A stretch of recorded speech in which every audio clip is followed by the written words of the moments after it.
7:30 a.m., 8 Yeah. a.m. After party. Highest after party in the world. all taking boosts of oxygen. Yeah. You have a film about climbing Kilimanjaro, and it was the highest ever DJ set. The DJs were Nightmare on Wax, and it was for the charity Last Night a DJ Saved My Life. But on the final night, when you're going so slow and you've got about 10% oxygen and you're so unbelievably exhausted, it's beyond anything that you've ever had to experience. And everybody says the same. And you do question yourself. You question, what am I doing? Why am I here? I'm not going to be able to, I can't do this. As well as seeing the children's home. So we all visited the special needs children's home before we went on the climb. So you get that first-hand feel of what these kids are going through and who they are. The sad stories behind their journey as well.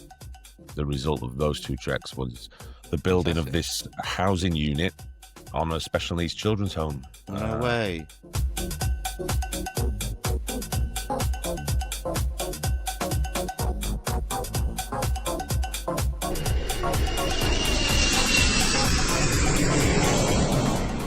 Smash the subscribe button. There we go.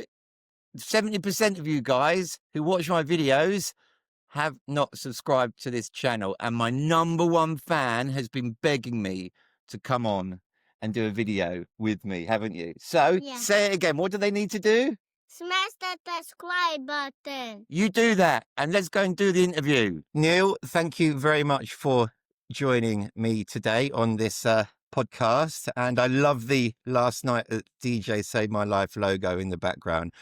I've heard about this charity since I lived in Ibiza. How many years has it been going? It's a long time. It's been going about 14, 15 years now. Must be, yeah. Must be. Yeah, I remember the original days of it. So how did you get involved originally with Last Night? It's a funny old story, this one, actually. It's through a twist of fate with a broken microphone. Right? Yeah, and Danny Rampling. So I used to run an online nightlife TV channel called Clubaholic.tv, and we were booked to go and film an event in Leeds, a mission in Leeds, a Cream Classics event, a Cream event. And Danny Rampling was on the lineup with Todd Terry, Joey Negro, etc. And, I was like blown away. We're going to get to meet Danny Rampling. This is in 2011 or 2012, by the way. So back then we were quite fledgling, and we sat down, did the interview with him, and all went really, really well, lovely and smooth, and got the footage back, listened to it. There's no audio. Right. Yeah. So I was like, microphone screwed up. So felt really bad. So I contacted Danny's agent saying, can we come down to London and reshoot the interview with him? And I said, well, why don't you come to this event? I'm an ambassador for a charity called Last Night a DJ Saved My Life, and we're launching our flagship initiative called House to House, and I'm going to be there. Do you want to come to that? And we'll do it then. And I was like, all right. So me and Wanda toddled down there, and we went to the event, shot the interview with Danny. All went brilliantly. The sound was great. And then we thought, let's just stick around and see what this party's about, see what this event's about. We got to meet everybody, and I just switched my camera on and filmed a few bits of footage for him, and then put a little video together for him, and then the planets aligned, and the rest is history. Where was that event that you went? That you did? That wasn't one at houses. There was, because they did a few in early days. I remember them doing stuff at Houses of Parliament and everything. Where was the venue? It was below a record store in Soho. I can't remember the name of it. Don't worry. So let's just rewind it a little bit further back. Where are you from? What's your backstory? Because I know I've heard of Clubaholic, obviously. So tell me more about where your roots are and how you got into music. Okay, so I'm from Pontefract in West Yorkshire, Ponte-Carlo, home of Haribo. And I got into music at a very early age, just through parents introducing you to music. They were playing music a lot on their radio and radio in the car, records, etc. I mean, I didn't really like their music, but so I just kind of like found it on the market stalls with ex jukebox records on there, pulling out stuff like New Romantic, soul, funk of the early 80s. And subsequently, years later, I started buying 12-inch records, and I've just been posting recently on social media about my 30 years of DJing, and the first house music record that I ever bought on 12-inch single was Farley Jackmaster Funk, Love Can't Turn Around in 1986, and that just absolutely blew my mind.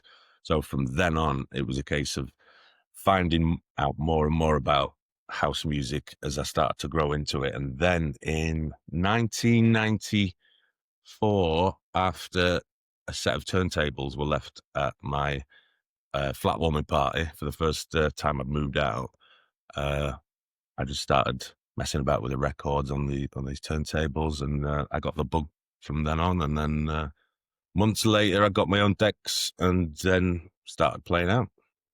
Yeah, this is what happens is that dreaded bug. We all get Yeah. it. I spoke to After Amber the D. party.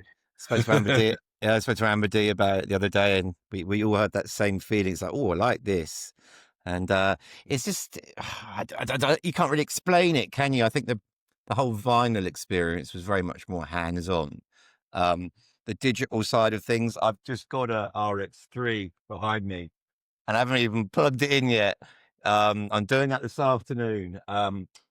But I've never used digital. I've tried a controller before, but I've never Yeah. liked the laptop being in front of me. I thought, well, that's a bit shit, Yeah. And so I got the RX3 because it's a bit more CDJE, and if I like that, I'll get the XZ. That's what I'm thinking. But yeah, I've gone for that. And then I'm going to film it this afternoon, and I've got to get it all plugged in. I've got loads of other equipment, but yeah, no, I loved vinyl. Vinyl was great, and but you got into filming. So is that your trade, actually filming? It's my main day job. Yeah, Is a and film. what is your day job? That is it. I've got a production company called. You have a production company, and Yeah. the reason why you're on this podcast today is because you have a film about climbing Kilimanjaro, and it was the highest ever DJ set. The DJs were Nightmare on Wax, Yeah. and it was for the charity Last Night a DJ Saved My Life. And we're here today to talk about that because it is a fascinating charity. It's a fascinating challenge, and I'm sure it had some challenges technically as well to do that up at that altitude. I've recorded edited an interview from Kilimanjaro, and that had its challenges. I think one of them was wind.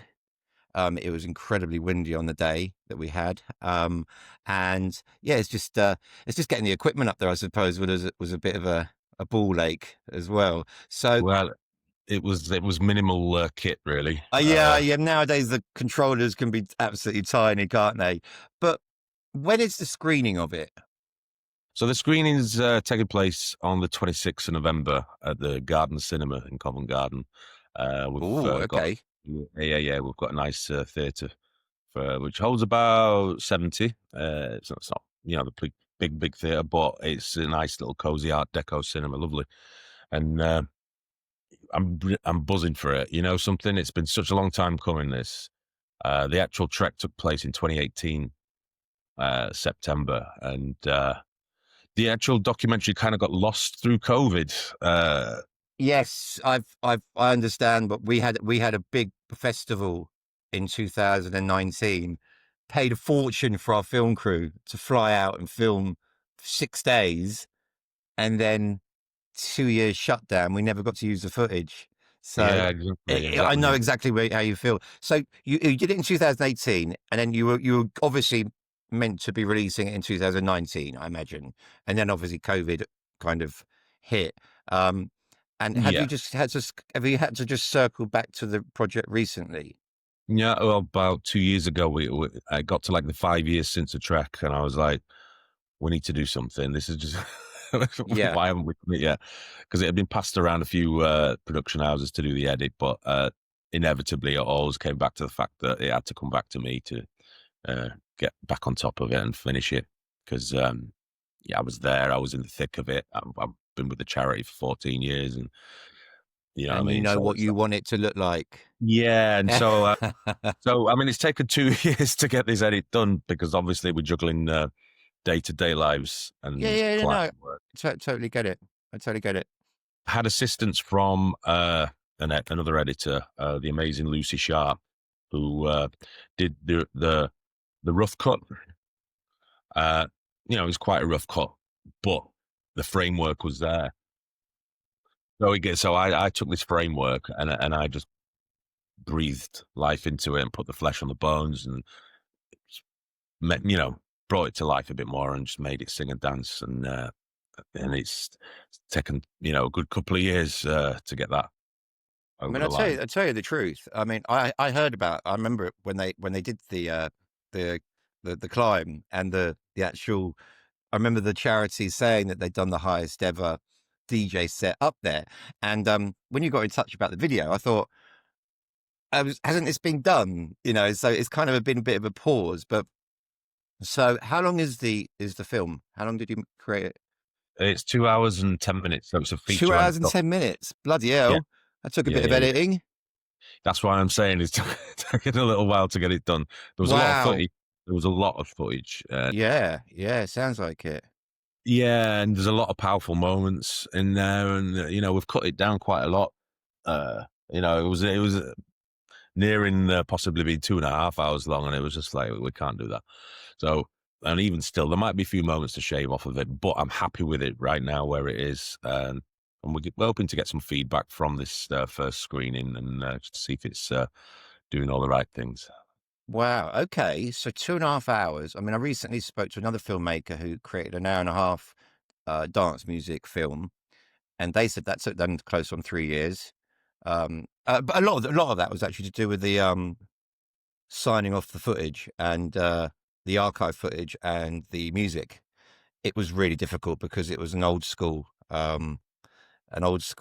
Yeah, film I've heard about with this one. Yeah, Tony DeVee's tribute. Don't Ever Stop, and with Phil Smith. I think it's Smith or Jones. I know I'm a Jones. He's a Smith. That's right. And it was brilliant. But we were just talking about the hoops that he had to jump through purely for getting things signed off, because with dance music, so many things are owned by different people, and yeah, it was very, very difficult for them. But when did you first find out about this challenge to Kilimanjaro? Because they've been up there a few times, haven't they? yeah. Well, they'd already done one that year in June. Yeah. So George was meant to originally go on the one in June, but due to his touring commitments, he had to pull out quite close to the time they were due to go. So the charity said, "Oh, you know, let's just do another one in September." So yeah, that's how that happened. But I got wind of obviously because I'm with the charity anyway. I got wind of all of the treks. They didn't decide to bring me along right up until about a month before they were due to go. So there was like not much experience or training in trekking and hiking or anything like that. I'd never done anything like that before. So I got Kilimanjaro is a little bit easier, isn't it? It's not a Mount Everest. It's more of a trek, isn't it? It is a trek, yeah. It is a trek, not a climb. But don't let that fool you about it being easy. It's hard. Yeah. I've had many friends of mine have done it, and they've all said it's hard. They've all said it's hard. The hardest part is the summit night. That is literally that. The rest of it's, you know, very doable. Plodding along. But the final night, that you have to really dig deep. I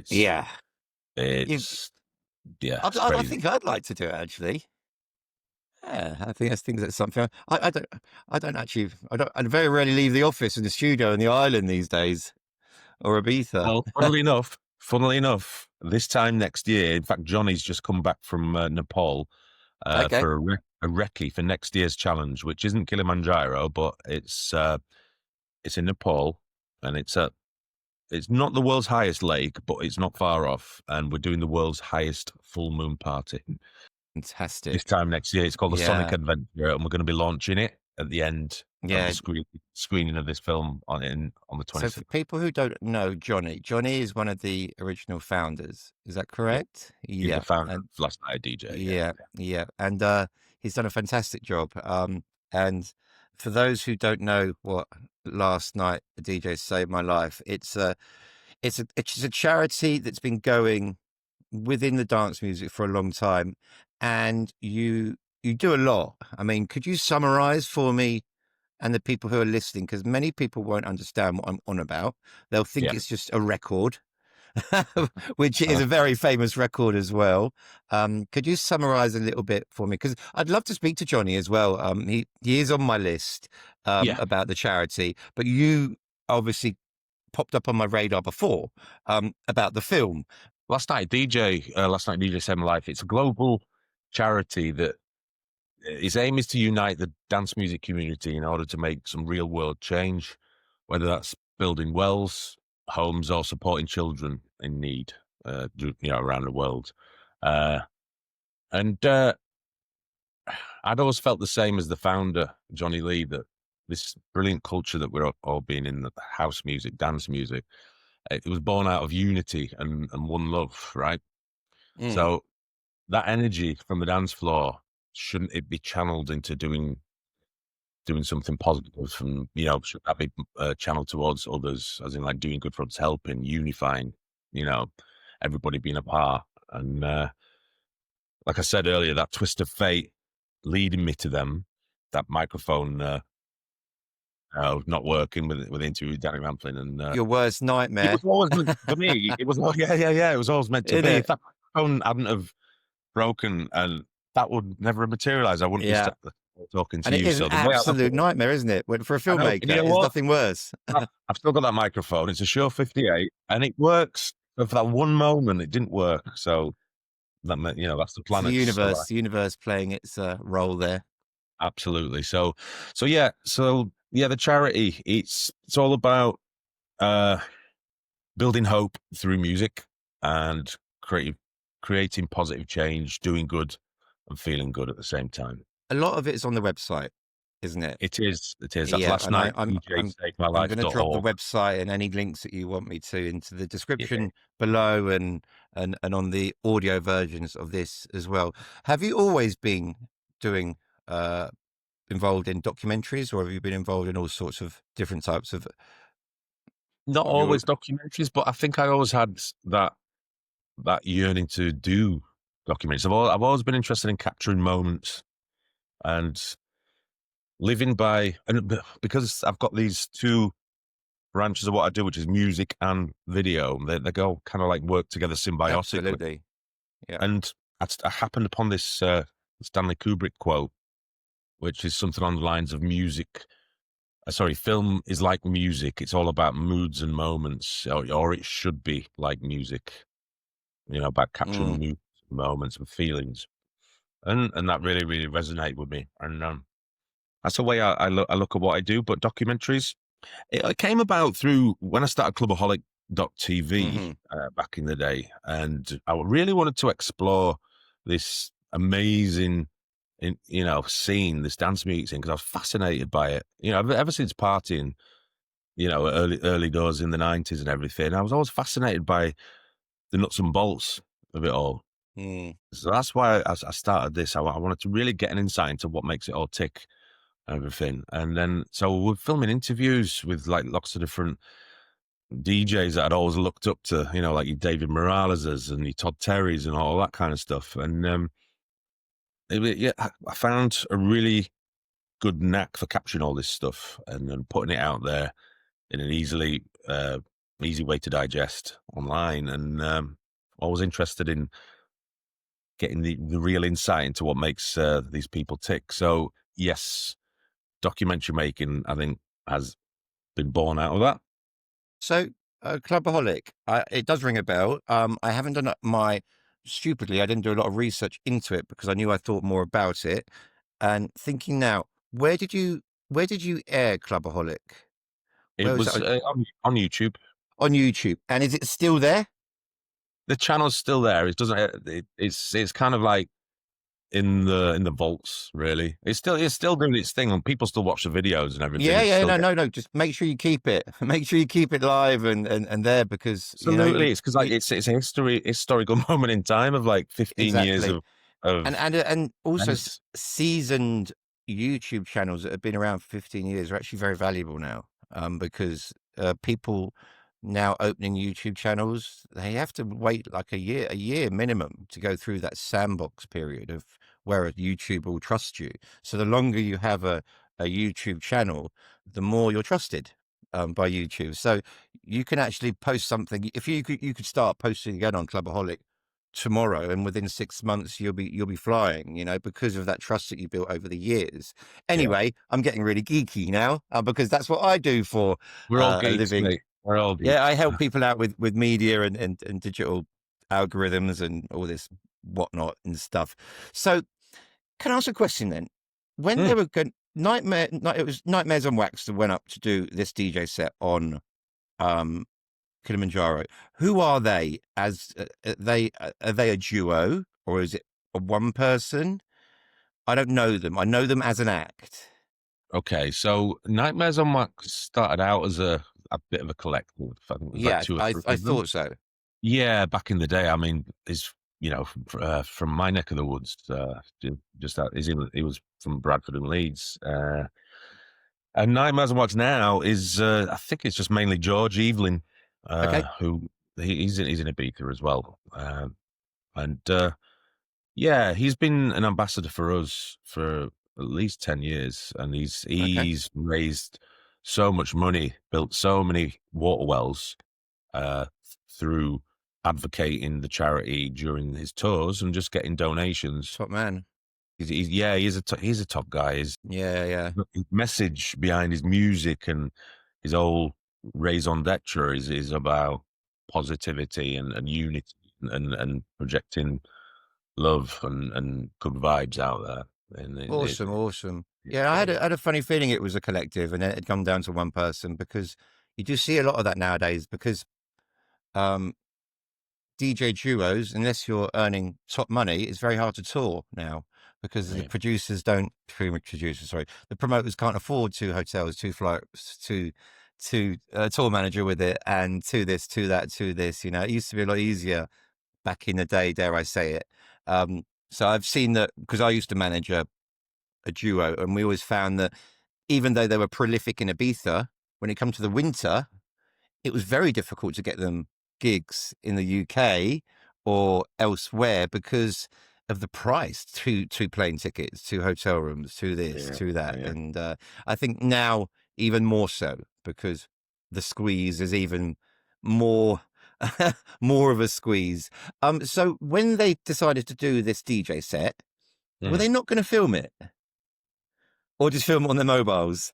Were they not going to make a big thing out of it? Possibly, but I mean, I was pushing for it. I really was pushing because I was pushing for it because I was just saying this needs documenting properly. Yeah, of course. This is a historical moment, right? It really, really does. You need to do it properly. Blah blah blah blah blah. And obviously, I wanted to go. Please take me. Please take me. Yeah. Well, but it was also about documenting that, but also fundraising at the same time. We all had to do our bit, and muck in and raise funds, get sponsors, etc. And we all did, and we raised, the combination of both treks. We raised just under £70,000 in total. How do you raise the money? How do we raise the money? We set up just giving. Yeah, just okay. So it's just like, we're doing that. If you could just add a donation to the the links and the things. Okay, so that's cool. So, it was a combination of everybody of both treks as well. Those two. Yeah. Remember those 2 treks in 2018, and the result of those 2 treks was the building of this housing unit on a special needs children's home. No way. Where? Yeah. Whereabouts was that? So that's in Moshi in Tanzania, Moshi's just like about 5 to 10 miles away from the Okay. actual mountain itself. So that was the outcome of this trek. So for example, if you do like one project like this Kilimanjaro, I know they do lots of projects. Last night a DJ saved my life. Whereas, so would you do a particular fundraise for a particular project? Is that how it kind of works? And it's not like we'll just raise as much money as we can and then we'll decide where it goes to. No, it's always geared towards a specific Yeah, project. yeah. Okay, because some charities just raise money, don't they? And then they'll allocate that to. Yeah, they do. What we pride ourselves on is being totally transparent and authentic. Yeah. No, yeah, we I document everything that we do, so you can see where the money's going. Yeah, I think transparency is key in so much nowadays, especially within electronic music as well. It has that dark element as well of people not being very trustworthy of it and stuff. So, but more of the positive side of this, and obviously Kilimanjaro is no small feat. Have you ever done anything like that before? I've been in the gym.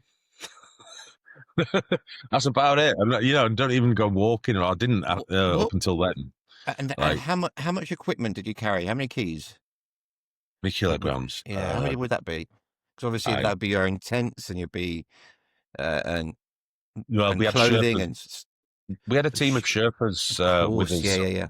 If you think back, there was about how many of us? There's about 20 of us at least doing the trek in our little group, and so each of these 20 people has to be like fed and watered, and so there's tents for every food. So we've got a team of Sherpas with us, so there's at least another 20.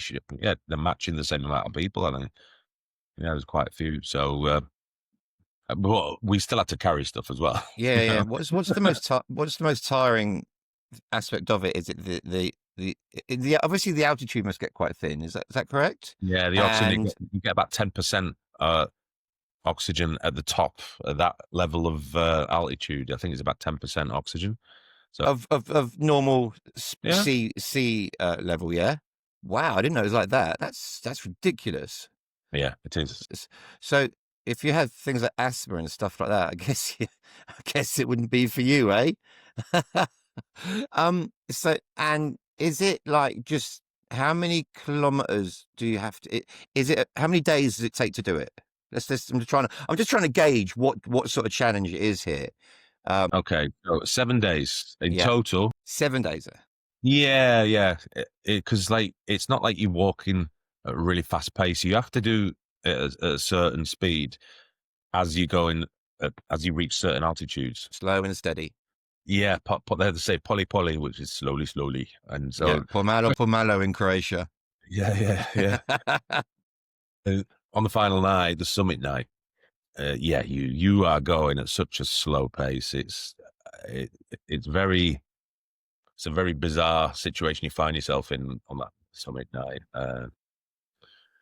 Walking so slowly, you've not had much sleep because you set off at midnight or just after midnight. Is it something to do with the ice and the snow and the melting and things like that?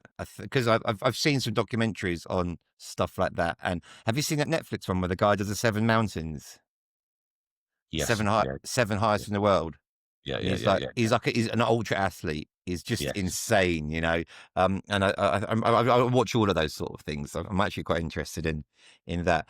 But mentally, do you find it quite difficult to climb as well? Because if it's slow and it's just, why am I doing this? Will I ever get there?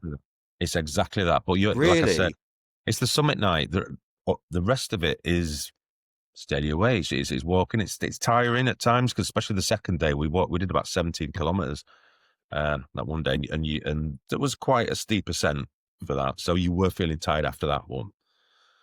But on the final night, when you're going so slow and you've got about 10% oxygen and you're so unbelievably exhausted, it's beyond anything that you've ever had to experience. And everybody says the same.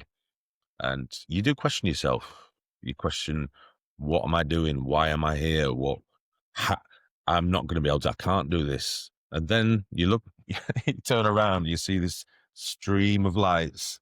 Everybody's got the little lights on. Yeah. And you're like, I ain't going back down there. So it's like, what do? You just got to keep on going, and you just dig deep. You have to overcome that mental challenge. And on the flip side, what's it like when you get to the top? It's emotional, I'd say. Yeah. That. Very. And that's when you did and when you got to the top, is that when the DJ set was prepared and yeah? So and we got done to the then? summit. We got to the summit, and then we, had a few minutes there taking pictures and whatnot, Yeah, and of course. celebrating. But then to get to the place where we're going to do the DJ set, you had to go down about another 100 meters. So that was another nearly an hour walking steady away to get to this in the crater, because Kilimanjaro is a volcano. Yes. There's a big crater there. We got into that, set up the decks, and people are having bits of oxygen as well, because at that level, you shouldn't really stay at the summit for more than about, I think they say about half an hour. Okay, I didn't know that. We were there for another couple of hours at least. What? doing this DJ set, setting up the decks, and it was a Pioneer XDJ RX2, I think. 2? Oh, was it? Yeah, the older version of this. Yes. Okay, so it was a stand. I was wondering what you're using. So it's a standalone. What did you use as speakers? It was one of the sponsors, a company called Soundbox, and they're based in the US. Oh, you know Soundbox, right? Yep. And they sent along a couple of their reps, and they donated this portable speaker with its own built-in battery. No, I used to own a DJ Tech website, so I'm very familiar with companies. When the dreaded COVID hit, I set up we're always very good at SEO, and off the back of it, we set up a DJ Tech website, and it went really, really well for 2 years. So we're very familiar with and I was just like kind of wondering what equipment you were using. And how long was the set for? It was half an hour. It was that's fair enough. That's long enough. I know, and everybody's like wasted on just natural highs for once. But we were all there, and some were dancing, some weren't. Some were sprawled out on the floor. It was just a bizarre. And you've got this all on film. You've got this all on film, yeah. Yeah. And do you have the set list?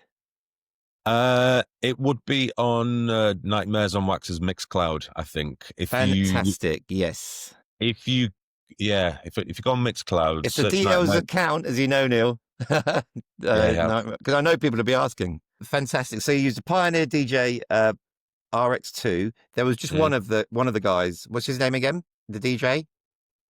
Nightmares on Wax. George Eveling, and he was the DJ, and it went on for half an hour. And what time of day was that? That was at sunset. No, it was literally we summited just after sunrise, and that was about 6 a.m. So we're talking about sorry. We're talking about 7:30 a.m., 8 a.m. Yeah. After party. Highest after party in the world. All taking boosts of oxygen. Yeah. That's original. Oh God, I wish I was there. It sounds amazing. Yeah. It's probably something I'm allowed to do these days. One of the other trekkers we had with us, you might be aware of him, Shovel the Drum Warrior. No. He used to be the percussionist in M People. Really? Okay. Yes, and he used to live on the island as well. Is he? Can I just ask a question? I'm just not being horrible about him. Is he crazy? Is he like because I find that all percussionists, Trace Harris, Bongo Burt, a load of my friends who are percussionists, they're all nuts. And they've all got this something about them who are just, and I don't know what it is. They're very different. Is he? He's nuts. He's the best side nuts. But in a beautiful, positive, yes. This is what I'm saying. Enriching life, enriching way. He's an amazing person to be around. We had another one. Oh God, Dingo. He was our fire breather, and he's a drummer as well. And he used to be covered in kerosene when we were doing some of our after parties. Literally, you could smell him coming, and he was asking people for a light to do his fire breathing. No one would go near him, and it was just Yeah, like yeah, yeah. you're going to set the boat on fire, you know. And they're just really out there characters. And I did a thing with Trace Harris the other day, and obviously Trace is a smarty party, and he travelled the world with Ministry of Sound as their percussionist. But another absolute character as well. So you had those guys up there. And what happened after the half an hour? I take it was just like, oh, got to go all the way back down again now. Yeah. So Oh, you just killer. have to keep pushing yourself. It's like not only have you done the hardest thing you've ever had to do, you had to then walk back down and get back to the base camp from where you'd set off, have a little rest, and then carry on walking again to get to get to another camp where you could actually set up and have a full night's sleep. It was like in 36 hours, or 36 hours, you probably had about like 3 hours sleep, and then you'd summited a mountain as well. Like some mountains, is going down the harder part. Some would say that. In fact, a lot of the trekkers were saying that. Yeah. I personally didn't find it that hard. Yeah. Yeah, but I know Everest, they always say going down is the most dangerous part of the whole trip, after the death zone and stuff like that. But it's a completely different mountain, obviously. I think it's Kilimanjaro, more but about the impact on your knees and stuff like that, on your legs, and when you couldn't go down this one. But yeah, I was all right with that. In fact, I was more focused on having that beer at the end. yeah. Did you ever, was there any point that you thought you might not make it? You know, that really, when you're trudging and you're like, oh God, and yeah, you actually Absolutely. thought, yeah, Absolutely, all of us felt. Everybody says the same. Every single person that goes on that trek said the same. You know, can I do it? really, I need to everyone stop. Yeah, doubts themselves. yeah. You go through this stage of doubt, and it's almost like because you're pushing yourself so hard. Is it your body's survival mechanism kicking in? Because the relief when you get to the top and the emotion that comes out, it's almost like, oh my God, I survived all that. Everybody says the same thing, because it's your body telling you no, isn't it? It's fight or flight. Your body's telling you to go back down. Yeah. But you're You know? you're battling that. You are really battling that. So it's mind your over primal matter. instincts. It's telling you to Yeah. go down. Tell me about the Sherpas. The Straight up, Sherpas. straight down. You know. Yeah, Did they do it day in, day out, mate. Incredible athletes, world class. You know, but obviously they're very used to it. But their level of fitness is just staggering. It's absolutely staggering. You know, I mean, all sorts. Yeah, I'm unbelievable, and it kind of puts us to shame a little bit, doesn't it? But as I say, they are bored in the region, I believe. But yeah, I've watched many similar types of mountaineering documentaries, and they're just flying up there. I think one of the guys who's summited Everest more times than anybody else is a very famous Sherpa. What was the most memorable moment for you? I would say probably, the sun. The sunrise. So like the sunrise, this comes after those moments of doubt on the mountain. You know, when you're like, I need to go, and I can't do this. Will I do this? Can I get to the top? And then around 6 a.m., just before you get to Uhuru Peak, which is the final. No, sorry, Stella Point, which is the final one before the summit. Stella Peak, and when the sun comes up, it just breaks through all this bad energy, and you just feel the energy from the sun, and you just like wake up again. You're just reinvigorated, and it just brings everybody back into that zone of, right, we've got purpose. We are here for a reason. We're going to do this when we get to the top, and this is all about raising the money for those kids. So when it's dark, you don't know where you are, do you? It's just there's no finish line. But I suppose when the sun rises, that gives you. Hold on, we're almost there. Then would that Yeah, be it does, but right in saying that? it's the energy. Yeah, it's right in saying that because like you're in the dark and all you can see is your feet and the Yeah, rocks. yeah. You go one step, really slowly. It's quite monotonous, and that, your mind does start playing tricks on you. But Are you allowed when to listen to music or anything like that?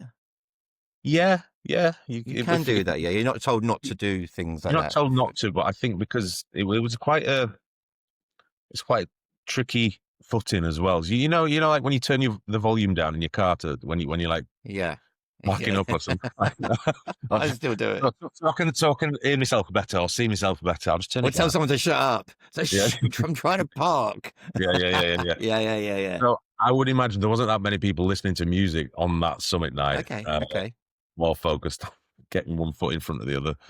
Okay. Next question. This is one that I'm going to find interesting. Did you have any tech problems whilst you're up there? Because it's not the easiest environment to, first of all, film. Second of all, set up a pair of decks to play music. How did you power it? Just let me know a little bit more about that. Okay. Tech issues were mainly only with the freezing up of the water bottles. That's the only real tech issue that we had. We were so lucky, man. The decks fired up straight away. They were plugged into a portable generator, right? Okay. And Which how we big had was the generator? The generator must have. How big was the generator? Just one of the small. Yeah. Oh, yeah. Okay. Yeah. Cool. And the soundbox speaker was already like charged up, battery powered, etc. Mm-hmm. So we were really, really lucky or Yeah. just blessed. Because that sort of height, things can happen. And did you have any issues with your audio and video when you're actually filming? Would you come back and go, "Oh, bugger," because No, you've only got one shot at it, haven't you? the only issues that I did have was not being able to physically film enough. So it was just on the final night, because it was you were so focused on just the physicalities of getting up there. So during the process, I mean, I'd got my camera. I was kind of holding on to it, but then I had to keep resting every now and again, and I popped it in my rucksack and just focused more on the walking because that's all you could do at that stage. It was really, really difficult. But luckily, Johnny had got his GoPro with him, so he was filming bits and bobs. And he was a seasoned pro at this because that's the second trek he'd done in 3 months to Kilimanjaro. He did the first one in June as well. So he's summited it twice in 3 months. Right, he's done it. He's been up there a fair few times now, hasn't he? He did it again earlier on this year. So yeah. So, what was I about to say? Yeah, because I totally get where you're coming from. Is when it's like you think you're going to do a lot more filming than you are. It's like I went out to Ibiza, completely different variables here, but I wanted to do lots of filming for my YouTube channel whilst I was doing my events at Amnesia and the other stuff we were doing as well. But when I got there, I had so much else on my mind. I didn't do any filming, and it was like, it was such a secondary thing. And I might have to be going back in the early new year to actually do what I was meant to do in September, because when I was in Amnesia, there's so many other things that are going on, and you're so distracted that with filming, you have to be really quite engaged with it, don't you? You have to be focused and concentrated. And I found that I couldn't do it. So did you have that problem as well, that you had to like kind of really switch from that survival mode to, right, I've actually got to film something now? Yeah, it was exactly that. Exactly that. Yeah, and not forget to do it. Yeah. Having it was you really had to dig deep in all areas and really, really summon up the energy to think about filming, which is what No, I totally get that. Yeah. Absolutely, because I felt that whilst I was in Ibiza, I was like, do you know what? I'm not going to bother because I've got so much other stuff to do. And obviously, but your specific requirement of the trip was to document it. Yeah. So that's a double stress for you. When did you realize it was going to be something quite special? What, as in the trek or the film? The First of all, the trek's obviously going to be special, but when did you think that the idea of doing the film was it when you were doing the edit or? No, I think from the get go, I'd always got intentions for this to be a documentary, because I think my my thought process was the charity needs more exposure. It needs something to celebrate what the charity does, and Mhm. showcase the good that it does, and showcase the people that benefit from it as well. So And the yeah, film is called "Ain't No Mountain High Enough," which it sure is. is a great name in itself. And how would you describe it to someone who hasn't seen it or knows about it yet? It's a story about a collective of musicians, DJs who come together to on a musical journey to do better for others, to create positive change for those less fortunate. Oh, that's nice. And are you nervous about the screening? A little bit. Yeah. Or But the you feedback that I've had so far from Johnny and a couple of the last night DJ team has been super positive. So um, my only concern is that it's a long film. It's 2 hours and 10 minutes, and we all know what people's attention spans are like these days. But I'm hoping that it hits all the right mark, because it is an emotive piece. It is an emotive piece, and it's about human spirit. It's about engaging or switching on the benevolent gene in people, uh, uh, and just engaging people into the possibility of a different way of thinking and helping others. Well, even having this conversation with you has just made me think, oh, I'd love to do something like that. It's different. It really is different. And I've always loved the idea of people doing music, DJ sets in crazy places like hot air balloons, and I love what Circle do. Find beautiful places all over the world and do these incredible music locations with one DJ. I think the DJ's taken more of the focus now than the actual locations that they do it in.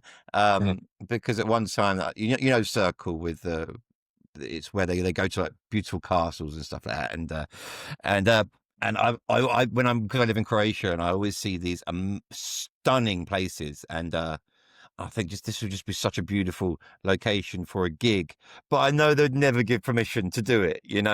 Um, was there any unexpected storylines or emotional turns that emerged during the editing of the It's like film? I'm going to give too much away from the film. No, don't give me any, because to be honest, you haven't really given me much away. You've just said you've climbed up the mountain, um, and right. Well, I'll let this one go. I mean, it's another moment in the film which just adds another dynamic to one of the trekkers' journeys, and I won't tell you the what how he changed his life, but so Shovel the Drum Warrior, I yeah, mentioned it before. He was yeah. pushing this with them people, and he's been an ambassador with us yet again, like George from Nightmares on Wax, for about 10 years at least, and like literally about a week before the trek, or a few days before the trek, he buried his mother. She passed away Well, about a week or two before, yeah. unexpectedly. And but on the same day that they buried her, he found out his wife was pregnant. So, and he relayed this to us when we were in Amsterdam airport, and I caught this on film, and it's in the doc. But it's just Wow. those moments where he had to deal with a lot, as well as going on this journey, as well as seeing the children's home. So we all visited the special needs children's home before we went on the climb. So you get that first-hand feel of what these kids are going through and who they are. The sad stories behind their journey as well. Why they're in this special needs children's home, and then going on for Shovel to go on and do this summit with all this emotional baggage on top, as well as having seen all this there's poverty, there's illness, death, and then life, rebirth. It's all in this story. It's Yeah. which lends a lot of emotional weight to it, which I find fascinating that it all happened in and around this time. So this story has got it all. It's got I'm it looking all. forward to watching it. As I said to everybody out there, I haven't seen it yet. I really want to see it when it comes out. What are your plans for it? Obviously, you've got the screening. How does it then work? I don't know much about this industry. You've got a Okay. screening, and then what Yeah. would you like? Would you like to go onto like is it called a network or a Netflix type thing or so? I don't know. I've got a little bit of a strategy for it, and I think after this screening, the next steps are looking to get it into some of the major events on the dance music circuit, such as your ADE, such as your IMS, such as your Brighton Music Conferences, BMCs, yeah. yeah, so on and so forth, and creating more awareness of the charity, creating more awareness of the documentary, just creating this vibe of maybe the dance music industry should be doing a little bit more and channeling a little bit more energy into helping those less fortunate, etc. And then film festival circuits as well. We're going to look at relevant music-based documentary film festivals to enter this in as well. And ultimately, we're looking at engaging a streaming platform to Okay. yeah. Okay. So have you got any more ideas or up your sleeve that you want to do next? Not at present, because literally I've just got this over the line in the last few days. Literally in the last few days, it's the final cut is done, and just waiting for final approval from Johnny at the charity. But yeah, it's done, and got no more ideas right now, other than going on this Sonic adventure next year to Nepal, because I will be going to do another film about that. So Okay, so it'd be like a part two, that's maybe. definite. That's a definite. But I think I'm going to take a little holiday in the new year and reset and hopefully get some inspiration there. I always say I'm gonna have a holiday. Never happens. Always something comes up. Have you got any challenges now? Now you've got the first edit. Do you have to do anything specific to put it on a cinema screen?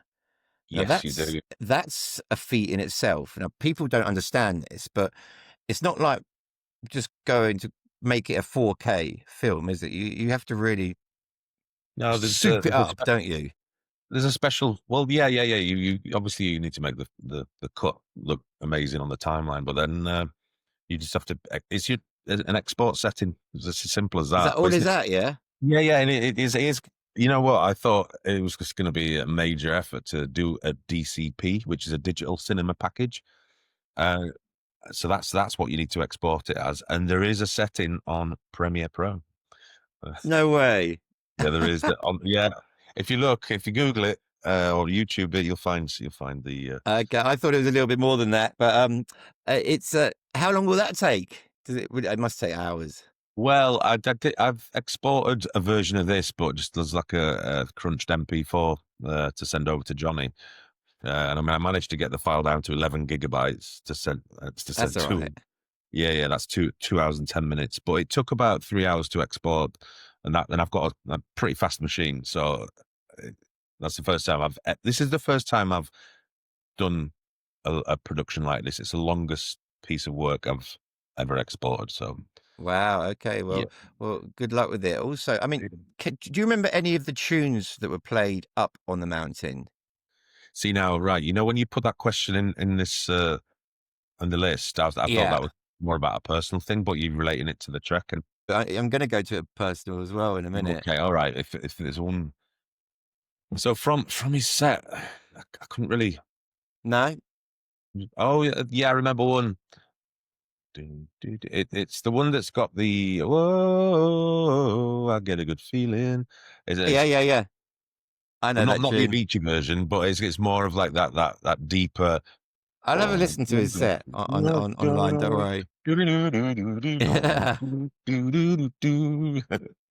Awesome. So, just to close this off, could you give me one more tune to end your night? Could you pick one? Yeah, I think I've got one. It's so as much as I'm a house head and I love all genres of music, but into everything from techno to tech to trance, whatever. But I'm a disco head at heart, right? And Okay. I would have to end my DJ set with one more track on with Odyssey, Native New Yorker, the Dimitri from Paris disco super blend mix. Okay. Yeah, Glad, it's an I'm glad. absolute belter. I'm glad that you managed to give me a last one more tune because people do struggle a lot of the time. But no, thank you very much, Neil, for everything. It's an amazing charity. I want to do more podcasts around the charity. I'm going to speak to Johnny. I actually know his brother. Chris from the Winters in Ibiza from many years ago, and but yeah, I'd love to speak to Johnny about this amazing charity, but there's plenty of time for that because this has come up. The charity does come up quite a few times in my podcast, so it's going to be great. So good luck with the screening, and yeah, and I can't wait to get this out. And All right. then you Thank then you so got much, part two Bradley. up. Then you got part two up at the lakes. Absolutely. Yeah. So I'll probably come on next year, just before we go on. Don't spend 5 years getting that one done. No, mate. We'll get it out a lot quicker this time. Nice one, Neil. Thank you very much for your time. All right, bless. Thank you.